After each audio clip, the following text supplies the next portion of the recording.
नमस्कार, स्वागत है आप सभी का देवभूमि लाइव में। मैं हूं आपके साथ श्रावणी पटनायक। बुलेटिन की शुरुआत करेंगे। मुख्यमंत्री तीरथ सिंह रावत ने वर्चुअल माध्यम से इंटीग्रेटेड हेल्थ इंफॉर्मेशन प्लेटफॉर्म के लॉन्चिंग कार्यक्रम में हिस्सा लिया। केंद्रीय स्वास्थ्य मंत्री डॉक्टर हर्षवर्धन ने IHIP को लॉन्च किया है। IHIP पोर्टल के अंतर्गत अभी 33 तरह की बीमारियों को जोड़ा गया। इस पोर्टल के जरिए विभिन्न प्रकार की बीमारियों की ऑनलाइन रिपोर्टिंग होगी। किसी राज्य के किसी भी क्षेत्र में फैल रही बीमारियों के बारे में इस सिस्टम के जरिए पता चलेगा, जिससे उसको जल्द नियंत्रित करने में मदद मिलेगी। मुख्यमंत्री तीरथ सिंह रावत ने कहा कि IHIP के शुभारंभ होने से विभिन्न प्रकार की बीमारियों को जल्द नियंत्रित करने में मदद मिलेगी। ये स्वास्थ्य के क्षेत्र में एक महत्वपूर्ण उपलब्धि है। मुख्यमंत्री ने कहा कि IHIP के क्रियान्वयन के लिए राज्य में 1282 टैबलेट उपलब्ध कराए गए हैं। ANM, आशा और लैब टेक्नीशियन को प्रशिक्षण दिया गया है। न्याय पंचायत स्तर तक प्रशिक्षण दिया गया। मुख्यमंत्री तीरथ सिंह रावत ने कहा कि राज्य में अभी कोविड के 3000 केस एक्टिव हैं। राज्य में कोविड का रिकवरी रेट 95% है। जिन राज्यों में पिछले कुछ दिनों में कोरोना के अधिक मामले आए, उन राज्यों से उत्तराखंड आने वाले लोगों को कोविड नेगेटिव रिपोर्ट लाने पर ही प्रवेश दिया जाएगा।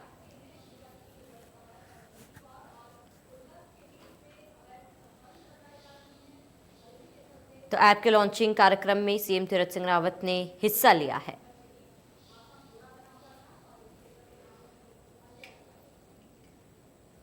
हल्द्वानी में जंगलों में आग लगने के बाद धुंध छाई हुई है। धुंध के कारण विजिबिलिटी काफी ज्यादा कम हो गई है। धुंध और धुएं की वजह से हेलीकॉप्टर उड़ान नहीं भर पा रहा। आग पर काबू पाने के लिए बुलाया गया था हेलीकॉप्टर। सेना के हेलीकॉप्टर विजिबिलिटी कम होने की वजह से दिक्कतें आ रही हैं। बड़ी जानकारी इस वक्त की, जहां पर राज्य सरकार द्वारा हेलीकॉप्टर की मदद मांगी गई थी।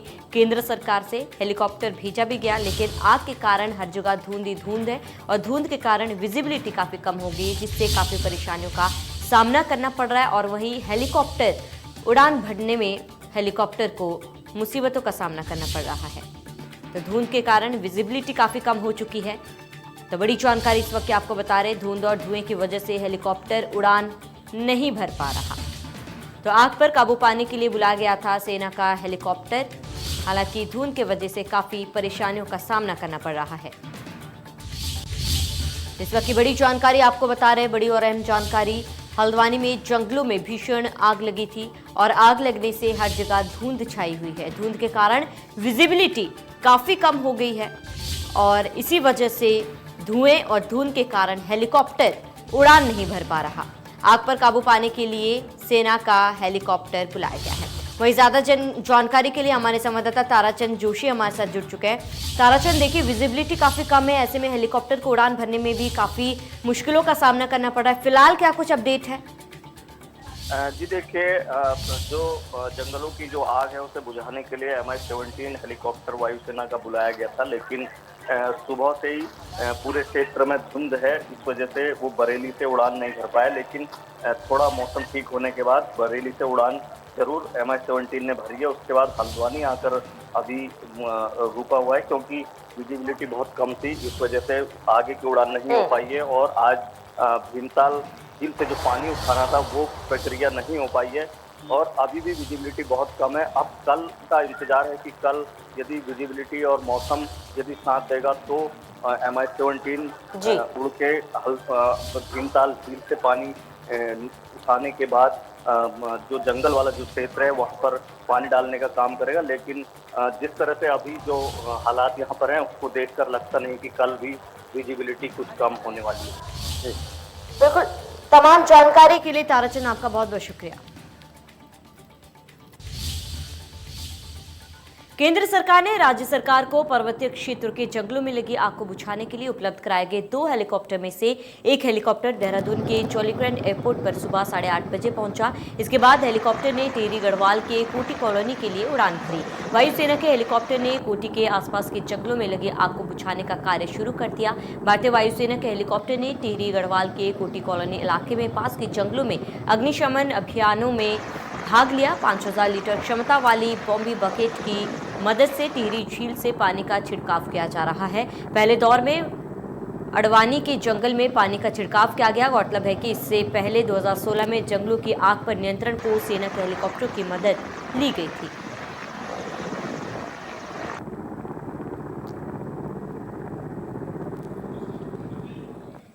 आगे बढ़ेंगे। गर्मियां शुरू होते ही उत्तराखंड के जंगलों में आग लगने की घटनाएं तेजी से बढ़ रही है।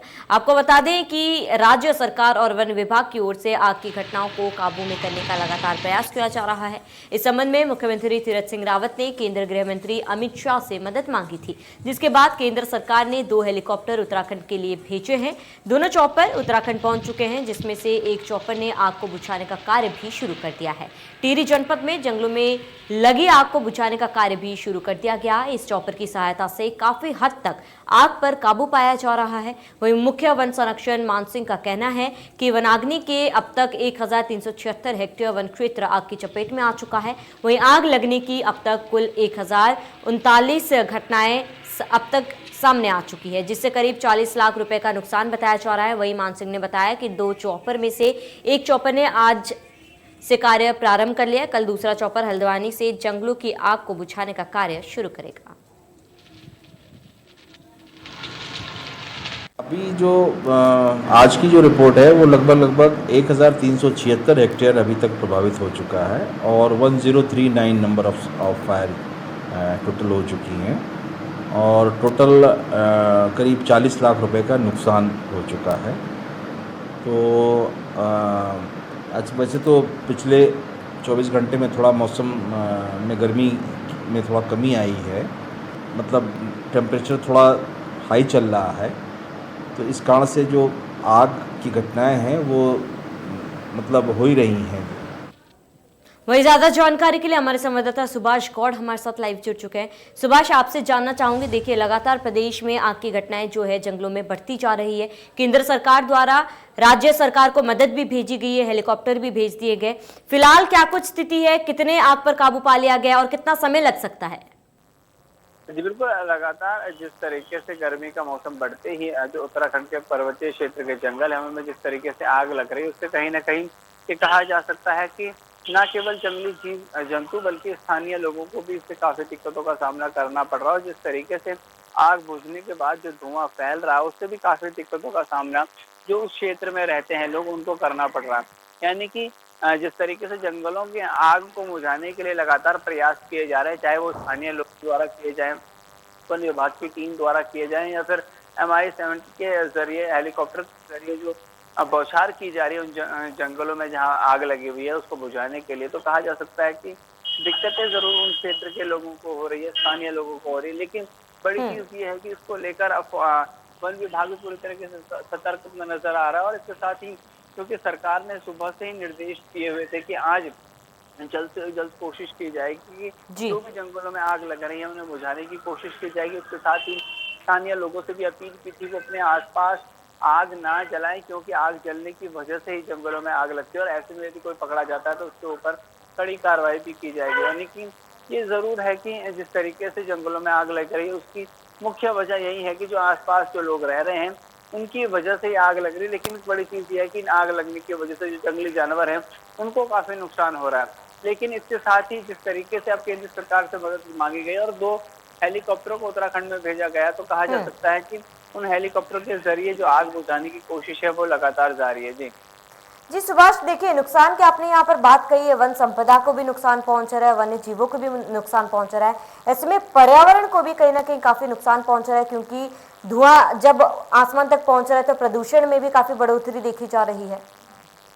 जी बिल्कुल, लगातार जिस तरीके से जंगलों में आग लग रही है उसमें ये कहा जा सकता है कि पर्यावरण को इससे काफी नुकसान होता हुआ नजर आ रहा है। हालांकि पर्वतीय क्षेत्र और पहाड़ी क्षेत्रों में जो जंगली स्थान है, यानी कि जो जंगल का स्थान है वो काफी अधिक है और जिस तरीके से गर्मी के मौसम में जंगलों में आग लगती है उससे कहीं ना कहीं पर्यावरण को काफी नुकसान इसका झेलना पड़ता है। और यही कारण है कि लगातार ग्लोबल वार्मिंग जैसी घटनाएं बढ़ रही हैं। और क्योंकि पहाड़ी क्षेत्र है और उन क्षेत्रों में जो स्थानीय लोग हैं, यानी कि दूर दराज जो लोग रहते हैं पर्वतीय क्षेत्र को, उनको भी इससे नुकसान हो रहा है, जंगली जानवरों को भी। और पर्यावरण तो इससे दूषित होता हुआ साफ तौर से नजर आ रहा है, क्योंकि जितना धुआं आग लगने के बाद वहां देखा जा रहा है उससे ज्यादा धुआं जब आग मूझ रही है उसके बाद भी उन क्षेत्रों से आ रहा है। तो कहा जा सकता है वनस्पति बहुत अधिक संख्या में चल रही है। और जैसे कि वन विभाग की बात करें तो 40 लाख तक की अधिक का नुकसान अभी तक वन विभाग के आकलन के हिसाब से बताया जा रहा है। सुभाष, देखिए बात की जाए अगर जंगलों में आग लगने की, तो कहीं ना कहीं कुछ अराजक तत्व भी हैं जो जंगलों में आग लगा रहे हैं। क्या उनकी फिलहाल कोई पहचान की गई है? जी बिल्कुल, अज्ञात के तौर पे जरूर उन पर मुकदमा दर्ज किया जा रहा है, लेकिन अभी तक ऐसे कोई भी व्यक्ति पकड़े नहीं गए हैं जो कि आग लगाते हुए नजर आए। लेकिन ये जरूर है कि आग लगकर लगभग जो स्थानीय लोग हैं वही लगाते हुए नजर आते हैं। पहले भी कई बार वन विभाग इन घटनाओं को कड़ाई से पालन करने की बात कहता है कि ऐसा कोई भी पाया जाता है उसके खिलाफ कार्रवाई की जाएगी, लेकिन हर साल इस तरीके की घटनाएं बढ़ती हैं और वन विभाग के जो दावे हैं, जो बातें हैं, वो धरातल पर नजर नहीं आते। और ऐसे ही इस बार भी नजर आ रहा है कि वादे जरूर और जो बातें हैं वो जरूर वन विभाग करता है कि हम कार्रवाई करेंगे, हम हमारी जो टीम है वो गश्त देती है उन जंगलों में, लेकिन हकीकत में वो नजर नहीं आता और उसका खामियाजा ये जंगलों की आग से भुगतना पड़ रहा है। बिल्कुल सुभाष, तमाम जानकारी के लिए आपका बहुत बहुत शुक्रिया। वही जंगलों में आग को लेकर श्रीनगर के लोग भी काफी ज्यादा परेशान है। काफी समय से जंगलों में आग लग रही है और श्रीनगर के लोग भी इससे काफी परेशान है। 5 दिनों से जंगल धधक रहे हैं और इसको लेकर लोग वहां पर जो है काफी परेशान है। धुएं की वजह से यात्रियों को काफी परेशानी हो रही है। 5 दिनों से जंगल जल रहे हैं, धधक रहे हैं। आग पर काबू करने का प्रयास भी किया जा रहा है, लेकिन गर्मी बहुत ज्यादा है और ऐसे में तेज हवाएं भी चल रही है और इससे आग कहीं ना कहीं बढ़ते ही जा रहा है। 5 दिनों से लगातार प्रयास किया जा रहा है आग को काबू पाने को लेकर, लेकिन लगातार जंगल धधक रहे हैं। ये आग लगी थी सर सुबह 7 बजे करीब। हम अपने काम में गए थे, काम के बाद उसके बाद आग आधा घंटे के बाद हमारे काम के पास आ गए थे। उसके बाद हम भागते भागते डेरे में आते हुए हमने टेंट बचाने में हमें सबसे मुसीबत हो रहे थे। हमने अपने टेंट बचा कर अभी हम यहाँ पे बैठे। आज भी मैं यहाँ श्रीनगर में पौड़ी जिले का और कीर्तनगर ब्लॉक के अधिकारियों के साथ बैठकर इस क्षेत्र के लोगों के अधिकारियों के साथ बैठकर इस क्षेत्र में मॉनिटरिंग कर रहा हूँ कि भाई कहीं भी कोई आग लगती है तो कैसे उसको काबू पाएं। हम कोशिश कर रहे हैं। हमने अभी 2 हेलीकॉप्टर हायर करने के लिए रिक्वेस्ट भेजी है और हम बहुत जल्दी, मैं सोचता हूँ कि हेलीकॉप्टर हायर करेंगे। वहीं ज्यादा जानकारी के लिए हमारे संवाददाता भगवान सिंह हमारे साथ लाइव जुड़ चुके हैं। भगवान सिंह, देखिए पूरा प्रदेश कहीं ना कहीं जंगलों में आग की घटनाओं से परेशान है और ऐसे में इसकी चपेट में श्रीनगर भी आ गया है। फिलहाल श्रीनगर में क्या कुछ स्थिति है? बता दूं उन्हीं के जनपद पौड़ी गढ़वाल के श्रीनगर गढ़वाल जो गढ़वाल क्षेत्र है, हमारा गढ़वाल क्षेत्र है। अब मेरे पीछे अगर आप देख रहे होंगे तो शायद झूला सा फन जो मैं आपको दिखा दूं तो बिल्कुल जो जंगल, तमाम जो जंगले थे हमारे, तो उस जंगलों से जो स्थिति बिल्कुल खराब हो चुकी है। जो पेड़ जो हमारे हरे पौधे थे, ये तमाम जो वन विभाग की टीम जो एक बार कहती है कि हम वन जीवन लगाएंगे, काफी नुकसान हो चुका है। और मैं आपको मेरे साथ यहाँ पे आम आदमी पार्टी के प्रदेश प्रवक्ता है जिन्होंने एक बार ट्वीट किया था कि केंद्र सरकार से उत्तराखंड के मुख्यमंत्री तीरथ सिंह रावत से उन्होंने एक मदद मांगी थी कि क्या हेलीकॉप्टर की बात है। मेरे सबसे पहले तो सर, जैसे कि आपने एक गुजारिश की थी कि हेलीकॉप्टर के द्वारा, लेकिन आज कहीं ना कहीं आपको थोड़ी बात सुनिए, तो इससे क्या कहेंगे आप? देखिए, मैंने ये बात उठाई थी कि जो ये आग है ये बेकाबू हो चुकी है और जैसा विदेशों में किया जाता है उसी तर्ज पे हेलीकॉप्टरों से पानी डाला जाए जंगलों के ऊपर, जैसे ऑस्ट्रेलिया में किया जाता है। जो बुश फायर लगती है ऑस्ट्रेलिया में या अमेरिका में आग लग जाती है। तो अभी मुझे पता चला है कि मुख्यमंत्री जी ने उसका संज्ञान लिया है और केंद्र सरकार से हेलीकॉप्टर मंगाए हैं, तो मैं इसके लिए धन्यवाद करता हूँ उनका। लेकिन ये जो आग लगाने की घटनाएं हर साल होती है, इसके लिए जन जागरूकता होनी चाहिए। और मैं तो कहूँगा कि जो आग बुझाने के लिए जो फंड आता है वो अगर सीधे ग्राम सभाओं को दिया जाए तो मुझे लगता है कि ग्रामीण उत्साहित होंगे कि इस तरह की आग न लगाई जाए। और जिन ग्राम सभाओं में आग लगती है उन ग्राम सभाओं का पैसा अगले साल रोका जा सकता है कि भाई आपकी ग्राम सभा में आग लगी है, तो इससे अवेयरनेस आएगी और जब लोगों को ग्राम सभाओं को पैसा मिलेगा तो वहाँ के लोग जागरूक होंगे, महिलाएं जागरूक होंगी, क्योंकि आग तो लोग ही लगा रहे हैं, अपने आप तो आग लग नहीं रही है। जिस तरह से निकी जी, एक चीज सबसे महत्वपूर्ण की बात यह है कि आपने वहाँ पे तमाम जो एक ट्विटर पे आपने तमाम बताया था दर्शकों को, लेकिन यहाँ पे देख सकते हैं इस समय में श्रीनगर में, जैसे हम सुबह के टाइम पे आए थे, आज वो वन मंत्री हरक सिंह रावत से भी मिलने आए थे, लेकिन बेशक से उनका जब बात उन्होंने कहा है कि वन सेवाएं को काफी नुकसान हो चुका है। तो एक मेन चीज है कि 2 हेलीकॉप्टर तो पहुंच चुके हैं, कुमाऊं में पहुंच चुका है, एक गढ़वाल में, एक टिहरी झील में भी पानी से पहुंचा रहे थे। इससे कितना हमें लाभ मिलेगा जब श्रीनगर में अब कितना आपको महसूस हो रहा है जैसे घुटन से? आप देखिए, जितना बर्बादी होनी थी वो तो बर्बादी हो चुकी है। जितनी वनस्पतियों को हानि होनी थी, जितने जानवरों को मरना था, पक्षियों को मरना था, उनके जो अंडे हैं, बच्चे हैं, वो सारे तो मारे जा चुके हैं। इतनी जबरदस्त आग थी ये कुमाऊं और गढ़वाल मंडल में। लेकिन अब यह है कि कुछ एक आध दिन से थोड़ा सा राहत दिखाई दे रही है। मुझे नहीं लगता कि वो हेलीकॉप्टर की वजह से हुआ है, लेकिन अब आगे जो बढ़ सकती है उसको बेशक बचाया जा सकता है। और तत्काल अगर 2 हेलीकॉप्टर पूरे नहीं होते तो और भी हेलीकॉप्टरों की संख्या बढ़ाई जानी चाहिए। जिस तरह से श्रीनगर में कोरोना के कहर भी बढ़ चुका है इस बार, और क्षेत्र में लगातार, क्योंकि एक दूसरी बीमारी है, प्रदूषण इतना हो रखा है कि वो यहाँ पे जो बिना मास्क के हम भी अभी जब घुटे हैं तो थोड़ा सा राहत अब मिली है हमें थोड़ा बहुत। इससे क्या इससे मिलेगा कि हमें जो इसके कोरोना से भी और बढ़ने को लोगों को जो सांस घुटने में दिक्कतें हो रही है यहाँ पे। देखिए, कोरोना तो सांस की जो श्वास हमारा तंत्र होता है उसी की बीमारी है। जो श्वसन तंत्र है, नासिका से लेके जो हमारा पूरा रेस्पिरेटरी सिस्टम है, और इस तरह का धुआं फैलता है तो नेचुरली ये सहायक होगा कोरोना जैसी वायरस को फैलने में।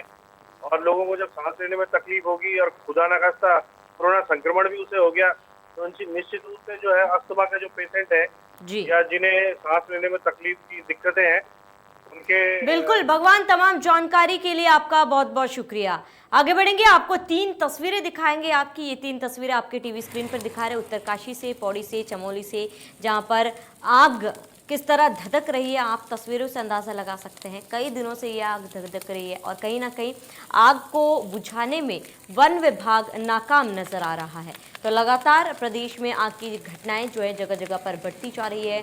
वन संपदा, वन्य जीवों को भी काफ़ी नुकसान पहुंच रहा है। गोचर सिदोली रोड के जंगल में भी आग लगी है और ये तस्वीरें हैं चमोली से, पौड़ी से, उत्तरकाशी से। और भीषण आग में धू धू कर सभी जंगलें जो हैं वो जल रही हैं। राज्य सरकार द्वारा केंद्र सरकार से हेलीकॉप्टर की मदद मांगी गई थी और केंद्र सरकार द्वारा 2 हेलीकॉप्टर भी भेज दिए गए हैं। आग बुझाने का कार्य भी शुरू हो चुका है। हालांकि ये जो तस्वीरें अपने आप में सारी चीज़ें बयां कर रही हैं। उत्तरकाशी की ये तस्वीरें हैं, किस तरह जंगलों में आग लगी है। इस चीज़ से आप तस्वीरों से अंदाज़ा लगा सकते हैं कि वन संपदा को कितना नुकसान पहुंच रहा है। पौड़ी की ये तस्वीर है दूसरी, जहां पर आप देख सकते हैं कि किस तरह पहाड़ों के बीच जंगलों में आग लगी है। इससे वन्य जीवों को भी काफ़ी नुकसान पहुंच रहा है। और तीसरी तस्वीर भी चमोली की है, जहां पर तस्वीरों से आप अंदाज़ा लगा सकते हैं कहीं ना कहीं ये जो आग की घटना है इनसे पर्यावरण को भी काफ़ी नुकसान पहुंच रहा है। उत्तरकाशी के जंगलों में भीषण आग लगी है और ये आग की तस्वीरें आपको दिखा रहे हैं। उत्तरकाशी से, पौड़ी से, चमोली से आग की वजह से आसपास के इलाकों में भी दहशत का माहौल है। लोगों को भी काफ़ी परेशानियों का सामना करना पड़ रहा है। वहीं इसी बीच मौसम विभाग ने भी ओलावृष्टि को लेकर अलर्ट जारी किया है। राज्य में बारिश और ओलावृष्टि की संभावना जताई गई है। राज्य में 3 दिन का येलो अलर्ट जारी किया गया है। ऊंचाई वाले इलाकों में बर्फबारी के आसार भी जताए गए हैं। तो बड़ी जानकारी भी आपको दे रहे हैं, जहां पर राज्य में बारिश और ओलावृष्टि की संभावना जताई गई है। मैदानी इलाकों में चल सकती है तेज हवाएं। और मैं मौसम केंद्र देहरादून से बोल रहा हूँ। आज 5 तारीख को उत्तराखंड के पर्वतीय क्षेत्रों में कुछ स्थानों पे बहुत हल्की से हल्की वर्षा, गर्जन के साथ वर्षा की संभावना है। उसके बाद 6 और 7 तारीख को उत्तराखंड में रेनफॉल एक्टिविटी बढ़ेगी। तो 6 तारीख को उत्तराखंड में अनेक स्थानों, जबकि 7 तारीख को उनमें अधिकांश स्थानों में हल्की से मध्यम वर्षा, गर्जन के साथ वर्षा की संभावना है। 6 और 7 तारीख को उत्तराखंड के जो पर्वतीय जिले हैं जैसे उत्तरकाशी, चमोली, रुद्रप्रयाग, देहरादून, पिथौरागढ़, अल्मोड़ा, नैनीताल, यहाँ पे कहीं कहीं ओलावृष्टि और आकाशीय बिजली की भी संभावना है। और इन दिनों जो 6 और 7 तारीख को उत्तराखंड के जो मैदानी क्षेत्र है वहाँ पे तेज सतही हवाएं चलने की भी संभावना है, जिनकी गति 30 से 40 किलोमीटर प्रति घंटा तक हो सकती है 6 तारीख को, जबकि 7 तारीख में इनकी गति जो है 40 से 50 किलोमीटर प्रति घंटा तक हो सकती है। आगे बढ़ेंगे खबर रुड़की से, जहां पर राज्य मंत्री रेखा आर्य रुड़की पहुंची। निजी कार्यक्रम में शिरकत करने पहुंची है रेखा आर्य। महिलाओं के उत्थान के लिए कार्यक्रम का आयोजन किया गया। भारत के 22 जगहों पर प्रदर्शनी भी लगाई गई है। तो 6 और 7 अप्रैल तक ये कार्यक्रम चलेगा, जहां पर महिलाओं के उत्थान के लिए कार्यक्रम का आयोजन किया गया। महिलाओं के उत्थान के लिए कार्यक्रम में राज्य मंत्री रेखा आर्य पहुंची है। 2 दिन के लिए ये कार्यक्रम का आयोजन किया गया। भारत के 22 जगहों पर लगाई गई है प्रदर्शनी।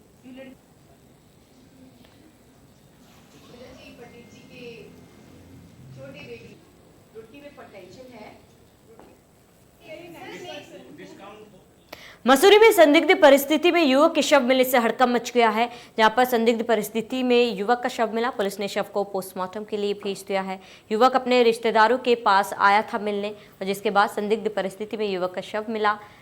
युवक के शव मिलने से हड़कंप मच गया है। पुलिस ने शव को पोस्टमार्टम के लिए भेज दिया और आगे की जाँच में जुट गई है। सुबह 112 के माध्यम से सूचना मिली है कि एक जो है व्यक्ति जो है मृत अवस्था में जो है कमरे में पड़ा हुआ है। इस सूचना पर हम जो है मौके पे पहुंचे तो देखा कि एक 22 साल का लड़का है अंकित पवार, जो कि बड़ावाला प्रेमनगर का रहने वाला है, जो कि मसूरी में जो है होटल में जॉब करने के लिए कल रात को आया था 6 बजे और सुबह जो है मृत अवस्था में पाया गया। मृतक का हमने पंचायतनामे की कार्रवाई हो चुकी है और पोस्टमार्टम के लिए भेजा गया है सबको। पोस्टमार्टम की रिपोर्ट आने के बाद ही कारणों का पता लग पाएगा। खबर ऋषिकेश से है, जहां पर बिजली विभाग के लापरवाही का मामला सामने आया है। बड़ी जानकारी, सड़कों पर पड़े हुए हैं बिजली के तार और ये बड़ी लापरवाही बिजली विभाग की तरफ से। दहशत में लोग जिंदगी गुजारने पर मजबूर हैं। सड़कों पर पड़े हुए हैं बिजली के तार।